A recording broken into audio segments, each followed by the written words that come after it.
تھا کہ حضرت ذوالقرنین انتہائی مشرقی حصے کی طرف پہنچے زمین کے.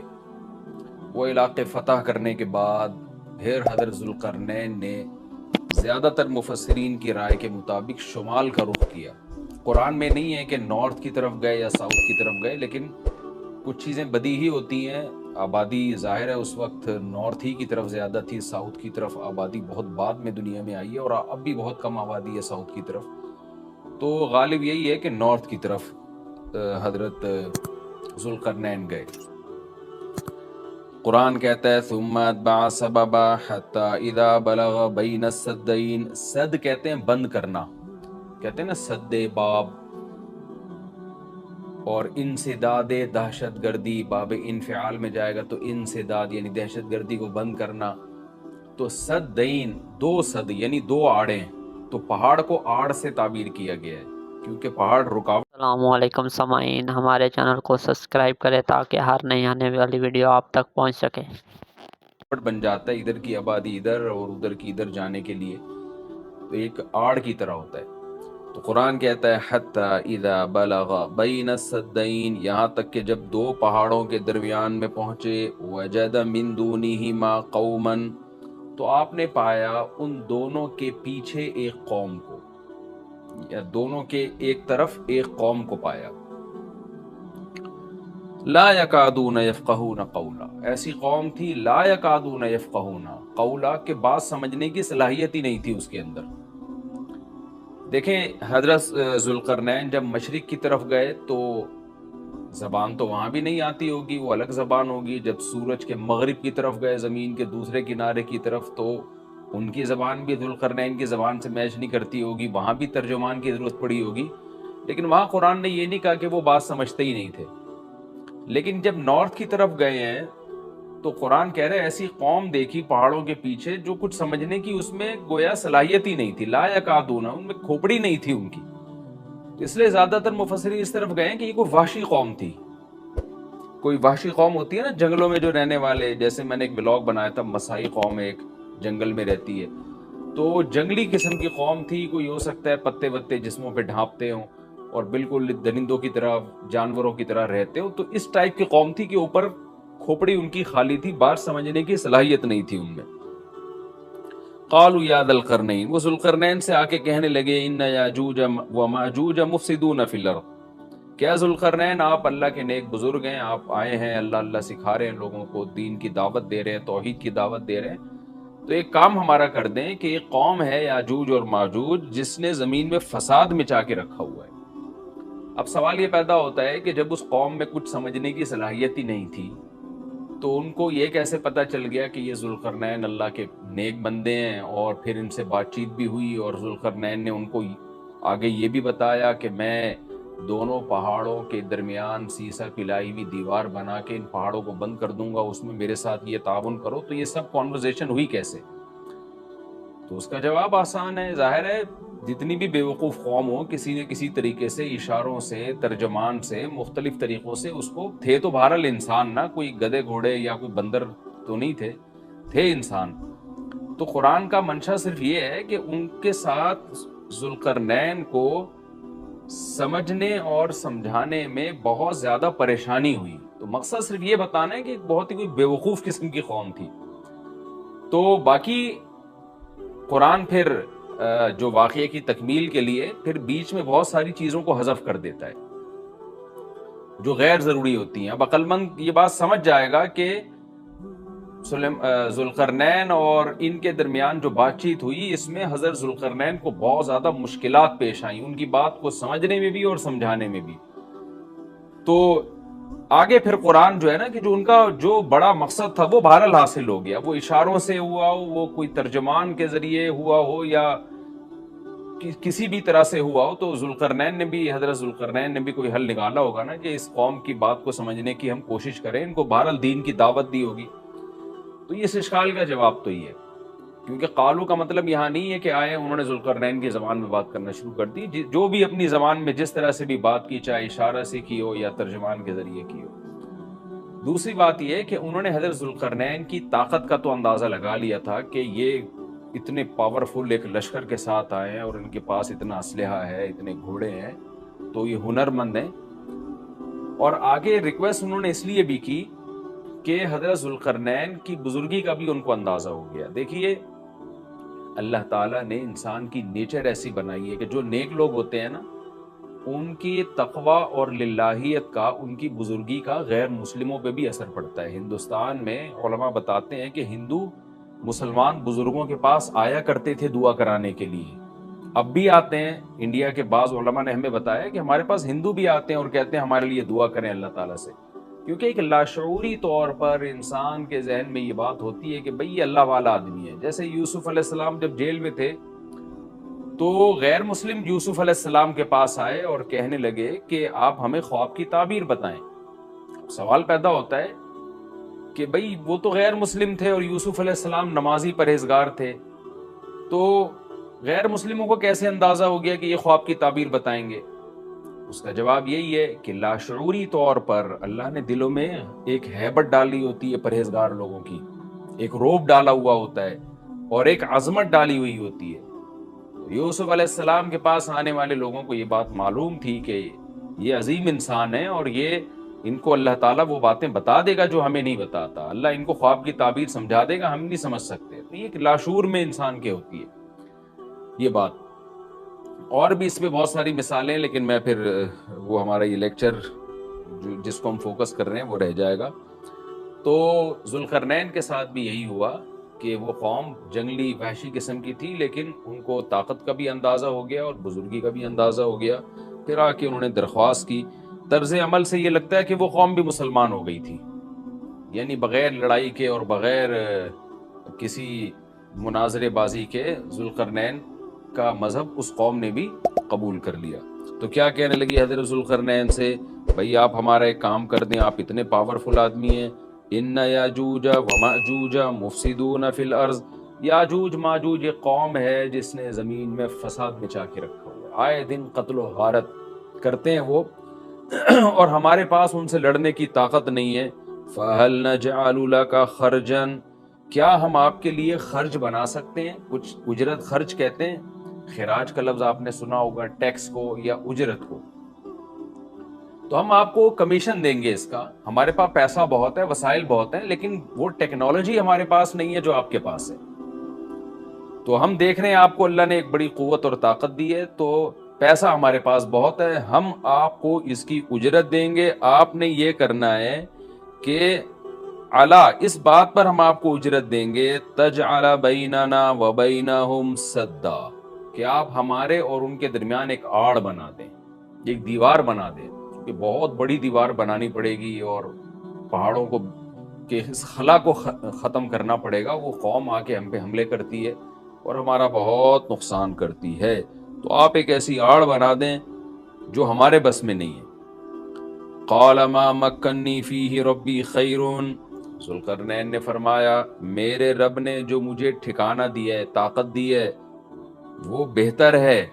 کیا مطلب؟ مجھے تمہاری اجرت کی ضرورت نہیں ہے، میرے پاس بہت وسائل ہیں. دیکھیں استغنا بہت بڑی نعمت ہے. سلیمان علیہ السلام کا بھی یہی انداز تھا، جب ملکہ سبا نے ہدیے دے کے بھیجا نا، تو سلیمان علیہ السلام نے بھی یہ فرمایا تھا ما آتانی اللہ خیر مما آتاکم، مجھے جو اللہ نے وسائل دیے ہیں وہ تم سے بہت زیادہ ہیں. تو ایسے موقع پہ اس طرح کی بات کرنا یہ تکبر نہیں کہلاتا، بلکہ یہ عین شکر ہے کہ بھئی میں کیوں کسی سے مانگوں. آپ نے بعض دفعہ مالداروں کو دیکھا ہوگا وہ یہ جملہ کہتے ہیں بھئی ہم کسی کے محتاج نہیں. تو اس جملے میں اگر اللہ کے شکر کی نیت ہے تو یہ اچھا جملہ ہے، اور اگر نیت ہے دوسرے کو نیچا دکھانا پھر یہ تکبر ہے. تو بعض وہمی لوگ کیا کرتے ہیں، کوئی بھی اس طرح کا جملہ زبان سے نکالتے تو فوراً اس پہ تکبر کا فتویٰ ٹھوک دیتے ہیں، یہ ٹھیک نہیں ہے. تو اس طرح کے جملے پیغمبروں سے بھی ثابت ہیں تو اور اہل اللہ سے بھی ثابت ہیں. حضرت ذوالقرنین نے فرمایا بھائی پیسوں کی مجھے ضرورت نہیں ہے، ما مکنی فیہ ربی، میرے رب نے جو مجھے وسائل دیے ہیں، خیرون، وہ بہت بہتر ہے. تم کیا دو گے مجھے، کتنے پیسے دے دو گے؟ ہاں مجھے افرادی قوت کی ضرورت ہے، کیونکہ اتنے بھاری بھرکم پتھر اٹھا کے پہاڑوں پہ لے کے جانا، لوہے کی پلیٹیں لے کے جانا، اس کے لیے افراد چاہیے، مزدور چاہیے، لیبر چاہیے. فَأَعِینُونِی بِقُوَّةٍ، تم مجھے میری مدد کرو قوت کے ساتھ. قوت چاہیے مجھے، پاور چاہیے، افرادی قوت چاہیے. یہاں قوت سے مراد ہے وسائل چاہیے، لیبر چاہیے، مزدور چاہیے. تو اجعل بینکم و بینہم ردما، میں تمہارے اور ان کے درمیان آڑ بنا دوں گا، دیوار بنا دوں گا. آتونی زبر الحدید، وہ قوت یہ چاہیے کہ دو تم مجھے لوہے کی پلیٹیں، یعنی اوپر چڑھانے میں میری مدد کرو ان کی. تو وہ افراد چاہیے ہمیں بہت بڑی تعداد میں جو لوہے کی پلیٹوں کو لے کے پہاڑوں کے اوپر چڑھیں، اور کوئی بھی اس وقت جو بھی طریقہ انہوں نے اختیار کیا ہوگا، ان پلیٹوں کو ہم دونوں پہاڑوں کے بیچ میں رکھیں گے. حتی اذا ساوا بین الصدفین، یہاں تک کہ جب دونوں کنار، صدف کہتے ہیں پہاڑ کے کنارہ، دونوں کناروں کے درمیان ان لوہے کی پلیٹوں کو. اچھا یہاں بھی اندماج ہے، صنعت اندماج کا مطلب بہت سے واقعات قرآن بیچ میں حذف کر رہے ہیں. تو ایسا ہی نہیں ہے کہ بنی بنائی پلیٹیں، انہوں نے کوئی اسٹیل مل تھی اور وہ پلیٹیں پہلے سے تیار رکھی ہوئی تھی. ظاہر ہے ذوالقرنین نے کیا کیا، لوہا جمع کیا پہلے. حضرت ذوالقرنین نے کس قدر محنت لگی ہوگی، پہاڑوں کے درمیان بہت زیادہ لوہا چاہیے. تو کہاں کہاں سے پتہ نہیں کتنے مہینے کا یہ پروسیس ہوگا، کتنے سال اس پروجیکٹ میں لگے ہوں گے، کہاں کہاں سے لوہا جمع کیا ہوگا. ہو سکتا ہے زمین میں کھدائی کا کام شروع کیا ہو پہلے، کہ زمین سے لوہا نکالیں ہم، پھر اس لوہے کو گرم کر کے اس کو بھٹیوں میں گرم کر کے کیسے پلیٹوں کی شکل میں تبدیل کیا ہوگا. تو یہ کوئی آسان کام نہیں ہے. لیکن قرآن نے اس پورے واقعے کو حذف کر دیا اور مختصراً بیان کیا. آتونی زبر الحدید، جو لوہے کی پلیٹیں ہم نے تیار کی ہیں وہ لا کے دو. حتی اذا ساوا بین الصدفین، جب ان پلیٹوں کو دونوں پہاڑوں کے بیچ میں ایسے ایسے نصب کرنا شروع کر دیا.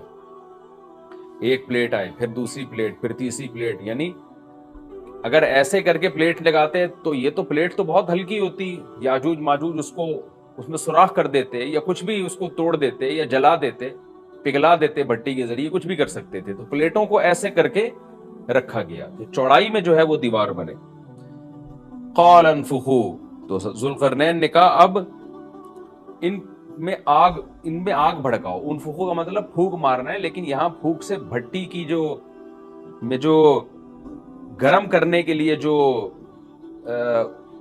ہوا ڈالی جاتی ہے نا، جو جیسے آپ نے دیکھا ہوگا نا پرانے زمانے میں خواتین جو تھیں، وہ بوڑھی مائیں کیا کرتی تھیں، دادیاں، وہ ایک پائپ لے کے نا کوئلوں میں پھونک مارتی تھیں. اس سے کیا ہوتا ہے، وہ ٹیمپریچر بڑھتا ہے. آج بھی میں نے گاؤں دیہاتوں میں دیکھا ہے بھٹیوں میں کہ وہ ہوا کا پریشر بنانے کے لیے انہوں نے کچھ دیسی قسم کی مشینیں لگائی ہوئی ہوتی ہیں. ایک صاحب کو میں نے دیکھا وہ سائیکل کا پہیے پہ پتہ نہیں کون سی مشین لگائی ہوئی ہے، اس سائیکل گھمائے جا رہے ہیں، ادھر سے ہوا نکل رہی ہے اور وہ لوہا پگھلنا شروع ہو گیا. تو بھٹی میں جو پہلے زمانے میں ٹیمپریچر بڑھایا جاتا تھا، وہ ہوا کا پریشر بڑھا کے ہی بڑھایا جاتا تھا. یا ہو سکتا ہے کوئی گیس ہو جس کا پریشر بڑھانے کو انفخو سے تعبیر کیا جا رہا ہے. حتی اذا جعلہ نارا، یہاں تک کہ جب ان پلیٹوں کو بہت زیادہ گرم کر دیا اور آگ کی طرح، وہ پلیٹیں بیچ میں نصب کر کے نا آگ کی طرح پگھلنے لگی، پانی کی طرح وہ پگھلنے لگی. تو قال آتونی افرغ علیہ قطرہ، جب وہ گرم ہو گئی نا بہت زیادہ، تو پہلے سے تانبا پگھلا کے رکھا ہوا تھا. یہاں بھی وہی تفصیل ہے کہ حضرت ذوالقرنین نے جو اتنا زیادہ تانبا پگھلا کے پہلے سے بالکل وہ پانی کی طرح تانبا پگھلایا ہوا تھا. میں نے دیکھا ہے جو کاپر ہے پگھلتا ہوا بھٹیوں میں، مجھے تو ایسی چیزیں دیکھنے کا بڑا شوق ہے. تو وہ اتنا زیادہ اس کا ٹیمپریچر ہوتا ہے نا کہ ایسا لگتا ہے جیسے جہنم کی آگ ہے. اللہ ہم سب کو محفوظ رکھے. تو میں کبھی کبھار جب یہ آیت پڑھتا ہوں تو میں سوچتا ہوں کہ کیا اتنا بڑی مقدار میں حضرت ذوالقرنین نے کہاں کہاں سے تانبا جمع کیا ہوگا، پھر اس کو کیسے اس زمانے میں، جو صدیوں پرانی بات ہے، جب ٹیکنالوجی نے اتنی ترقی نہیں کی تھی، اس کا تو اشیر بھی نہیں تھا، لیکن کیسے اس کو پگھلایا ہوگا انہوں نے، حضرت ذوالقرنین نے. تو کسی دیگڑے میں جناب اتنا زیادہ، پھر دیگ کہاں سے لائے ہوں گے، وہ دیگ تو خود پگھل جائے گی. اس کے لیے مخصوص قسم کی ایک کوئی میٹل ہوتا ہے کہ اس کا ٹیمپریچر اور تانبے کا ٹیمپریچر میں فرق ہوتا ہے، کہ تانبا جس ٹیمپریچر پہ پگھلے گا تو اس دھات کو، تانبے کو جس دیگ میں ڈالا جائے وہ اس ٹیمپریچر پہ نہ پگھلتا ہو، یا کوئی پتھر کی دیگ ہوگی، جو بھی ہوگا. لیکن بہرحال یہ ساری چیزیں محیر العقول ہیں. تو حضرت ذوالقرنین نے پہلے سے بہت بڑی مقدار میں تانبے کو پگھلا کے رکھا ہوا تھا. اب انہوں نے کہا کہ آتونی افرغ علیہ قطرہ، قطر کہتے ہیں تانبے کو. اب یہ جو ہے دو مجھے یہ، میں اب ان پلیٹوں کے اوپر جو گرمی سے جو پگھل رہی ہیں نا، ان کے اوپر تانبا ڈال دوں گا. یعنی تانبا ڈالنے کا مقصد کیا تھا کہ دونوں پلیٹوں کے درمیان جو خلا ہے وہ پر ہو جائے، اور پلیٹوں کو پگھلانے کا مقصد یہ تھا کہ پلیٹیں اور تانبا آپس میں مکس ہو جائیں، یعنی ایک یکجان ہو جائیں وہ. کیونکہ جب ایک چیز گرم کر کے دوسری گرم چیز کے ساتھ ملائی جاتی ہے نا، تو وہ اس کے اجزاء ایک دوسرے میں داخل ہو جاتے ہیں اور وہ بالکل یکجان ہو جاتا ہے.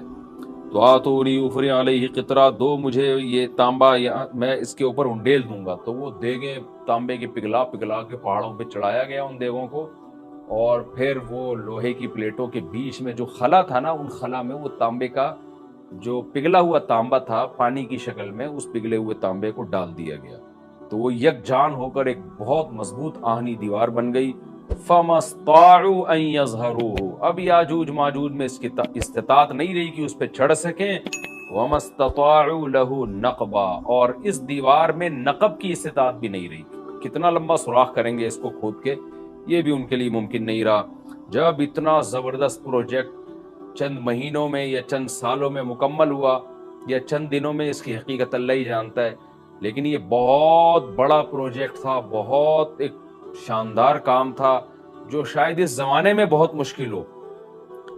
تو اس زمانے میں آپ سوچیں کہ کتنا مشکل ہوگا. لیکن ذوالقرنین نے جب اس پروجیکٹ کو مکمل کیا، قال ھذا رحمت من ربی، وہی بات، تکبر نہیں کیا کہ میرا کمال ہے، دیکھا اور پھر شو بازی شروع کی، نا نا نا نا نا، ھذا رحمت من ربی، یہ میری رب کی طرف سے رحمت ہے. لیکن سلیمان علیہ السلام بھی یہی الفاظ تھے نا جب تخت سامنے آ گیا، ھذا من فضل ربی، یہ میرے رب کا فضل ہے. تو انبیاء اور نیک لوگ، اللہ ان سے جب بھی کوئی عجیب کام لیتا ہے تو فوراً اللہ کی طرف نسبت کرتے ہیں. پھر وہ دنیا کی بے ثباتی بھی دکھاتے ہیں کہ انہی چیزوں میں پڑھ کے نہ رہ جانا. فوراً ذوالقرنین نے کیا کہا، فَإِذَا جَاءَ وَعْدُ رَبِّي، جب میرے رب کا وعدہ آئے گا نا، جَعَلَهُ دَكَّا، اللہ اس کو توڑ تاڑ دے گا. مطلب یہ دنیا کی ترقی ہے، یہ ہے فنا ہونے والی، دل لگانے کی چیز نہیں ہے. تو ایسا نہ ہو کہ اس سے دل لگانا شروع کر دو اور اسی میں بس کے رہ جاؤ اور اللہ کو بھول جاؤ اور اپنی ترقیوں پہ ناز کرنا شروع کر دو. فَإِذَا جَاءَ وَعْدُ رَبِّي، جب میرے رب کا وعدہ آئے گا، جَعَلَهُ دَكَّا، اسے توڑ تاڑ کے برابر کر دے گا. وَكَانَ وَعْدُ رَبِّي حَقًّا، اور میرے رب کا وعدہ سچا ہے. وعدے سے مراد کیا ہے؟ دونوں مراد ہو سکتے ہیں، یا تو قیامت مراد ہو سکتی ہے کہ قیامت میں سب چیزیں ہی ٹوٹ جائیں گی، یا جو احادیث میں آیا ہے کہ جب یاجوج ماجوج قرب قیامت میں ظاہر ہوں گے تو وہ دیوار ختم ہو جائے گی، یا تو وہ مراد ہے. وَتَرَكْنَا بَعْضَهُمْ يَوْمَئِذٍ يَمُوجُ فِي بَعْضٍ، اور ہم ان میں سے بعض کو، یعنی جو یاجوج ماجوج ہیں، ان میں سے بعض کو، یومئذ، جس دن ایسا ہوگا، جس دن اللہ کا وعدہ آئے گا اور یہ دیوار ٹوٹے گی، یموج فی بعض، ہم ان کو ایسا کر دیں گے کہ یہ ایک دوسرے میں گھس رہے ہوں گے. یہ مضمون احادیث میں آیا ہے. دیکھیں قرآن میں اور احادیث صحیحہ میں جو یاجوج ماجوج اور اس دیوار کا ہمیں ملتا ہے نا، میں صرف اس کو آپ کے سامنے بیان کروں گا. باقی اس بارے میں ڈیٹیل میں آپ جائیں گے تو بہت کچھ آپ کو انٹرنیٹ پہ بھی مل جائے گا، مفسرین کی کتابوں میں بھی مل جائے گا، اور لوگوں کی اپنی اپنی تحقیقات ہیں، اپنے اپنے تبصرے ہیں. نہ میں ان تبصروں کو صحیح کہہ رہا ہوں نہ غلط کہہ رہا ہوں، کتابیں بھری ہوئی ہیں، وہ آپ جائیں پڑھیں اس کو. لیکن جتنی بات قرآن سے اور صحیح احادیث سے یاجوج ماجوج کے بارے میں ثابت ہوتی ہے، میں صرف اس کو آپ کے سامنے ابھی پیش کر رہا ہوں. پہلا عقیدہ تو یہ ثابت ہوتا ہے کہ یاجوج ماجوج ایک قوم ہے، انسان ہے، وہ کوئی انسانوں کے علاوہ کوئی الگ مخلوق نہیں ہے، لیکن ہے بڑے فسادی. دوسری بات، یہ بہت قدیم ہے. ذوالقرنین جب گئے تو اس سے پہلے کی یہ قوم ہے، اور زمین میں پہلے سے فساد مچا رہی ہے، لیکن بہت زیادہ ان کی کثرت نہیں تھی جتنی کثرت قرب قیامت میں ہوگی، کیونکہ نسل ان کی بہت تیزی کے ساتھ بڑھ رہی ہے. تیسری بات یہ ہے کہ اللہ نے ان کو دنیا کے کسی حصے میں رکھ کے چھپا دیا ہے. چھپایا اس لیے ہے کہ ان کے ظاہر ہونے کا ایک ٹائم ہے، اور وہ ہے حضرت عیسیٰ علیہ السلام کا دور. حضرت عیسیٰ ابن مریم کے دور میں یاجوج ماجوج ظاہر ہوں گے. تو اسی کو آپ چوتھا پوائنٹ بھی کہہ سکتے ہیں. تیسرا پوائنٹ کیا ہو گیا کہ ان کو چھپا دیا گیا ہے. لہذا یہ جو لوگ کہتے ہیں نا یاجوج ماجوج دریافت ہو گئے فلاں جگہ ہے فلاں جگہ ہے، تو بھائی ہمیں جب ایک چیز چھپا دی گئی ہے اور ایک ٹائم بتا دیا گیا ہے کہ اس ٹائم پہ ظاہر ہوں گے، تو اس سے پہلے وہ دریافت ہو ہی نہیں سکتے. پہلے دریافت ہو گئے تو اس کا مطلب نبی صلی اللہ علیہ وسلم کی گویا پیش گوئی غلط ہو گئی. تو جو جس کا ٹائم ہے اسی ٹائم پہ وہ ظاہر ہوں گے. چوتھی بات میں نے جیسے بتائی کہ حضرت عیسیٰ علیہ السلام کے دور میں وہ ظاہر ہوں گے. پانچویں بات، صحیح حدیث سے یہ بات ثابت ہے کہ یاجوج ماجوج وہ جو دیوار بنی تھی اس کو چاٹتے رہتے ہیں، ختم کرتے ہیں. اب چاٹنا کا جو لفظ حدیث میں ہے اس سے مراد زبان سے چاٹنا بھی ہو سکتا ہے اور یہ کنایا بھی ہو سکتا ہے کہ اس کو ختم کرنے کی کوشش میں لگے ہوئے ہیں. اور ایسے چاٹنا، جب ہم کوئی چیز چاٹتے ہیں نا تو بہت تھوڑی تھوڑی وہ ختم ہوتی ہے. تو اتنی موٹی اتنی بڑی دیوار ہے کہ وہ انہوں نے اپنی اسٹرگل اور اپنی محنت نہیں چھوڑی ہے، تو وہ دیوار کو کسی نہ کسی طریقے سے گھسائی میں اس کے لگی رہتے ہیں. تو زبان سے بھی چاٹنا ہو سکتا ہے اور کسی اور طریقے سے اس کو ختم کرنے کی کوشش بھی مراد ہو سکتی ہے. اور حدیث میں آتا ہے کہ ایک دن آئے گا وہ جب ختم ہونے والی ہوتی ہے نا تو وہ کہتے ہیں کہ ہم کل اس کو دوبارہ شروع کریں گے اور کل ہم اس کو ختم کر دیں گے. لیکن وہ اللہ تعالیٰ اپنی قدرت سے دوبارہ اس دیوار کو اتنا ہی موٹا کر دیتے ہیں جتنا ذوالقرنین نے کیا تھا. تو قرب قیامت میں جب حضرت عیسیٰ علیہ السلام کا ظہور ہوگا تو وہ یہ کہیں گے ہم انشاءاللہ اس کو کل ختم کریں گے. تو انشاءاللہ کا لفظ جب استعمال کریں گے، کیونکہ وہ قوم ہے کافر، وہ اللہ پہ اعتماد کرنا، اللہ پہ توکل کرنا یہ چیز نہیں ہے. جیسے کافر تو نہیں کہے گا نا اللہ نے چاہا تو وہ اللہ پہ یقین نہیں رکھتے. تو وہ جب اللہ کا نام لیں گے اور کہیں گے کہ اللہ نے چاہا تو ہم اس کو کل ختم کر دیں گے، تو پھر اسلام کی وجہ سے وہ دیوار ختم ہو جائے گی. اس کی مثال ایسے جیسے حدیث میں آتا ہے پچھلی قوموں میں ایک نوجوان تھا جو جادوگر کے پاس بھی جاتا تھا اور راہب کے پاس بھی جاتا تھا، جس کا سورہ بروج میں تذکرہ ہے، والسماء ذات البروج میں. تو جب وہ نوجوان پکڑا گیا، وہ مسلمان ہو گیا تھا، بادشاہ نے اس کو بھیجا تھا جادوگر کے پاس کہ جادو سیکھے، لیکن وہ راہب کے پاس جاتا، عیسائیت سیکھی اس نے اور نیک مسلمان بن گیا. تو بادشاہ نے اس کو قتل کرنے کی حتی الامکان کوشش کی مگر وہ قتل نہیں ہو پا رہا تھا. بادشاہ اس کو پہاڑ پہ بھیجا اپنے سپاہیوں کو لے کے کہ پہاڑ سے لے جا کے اس کو گرا دو، لیکن اللہ نے مدد کی کہ وہ سپاہی گر گئے، یہ بچ گیا.